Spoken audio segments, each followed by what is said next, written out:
సూర్యుడెన్నడు ప్రకాశించడని, నీ చంద్రుడు కంటికి కానరాడని, నీ రోజులెన్నడు చూడలేవని, బ్రతుకును ఎవ్వరు మార్చలేరని నా స్నేహితులు అపహసించగా, దేవా నా స్థితిని మార్చితివి.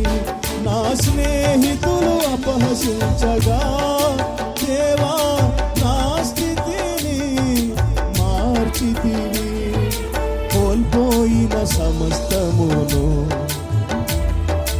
రెండంతలు ఇచ్చినావయా. స్తోత్రం స్తోత్రం హల్లెలూయా, ఆరాధన నీకే యేసయ్యా. స్తోత్రం స్తోత్రం హల్లెలూయా.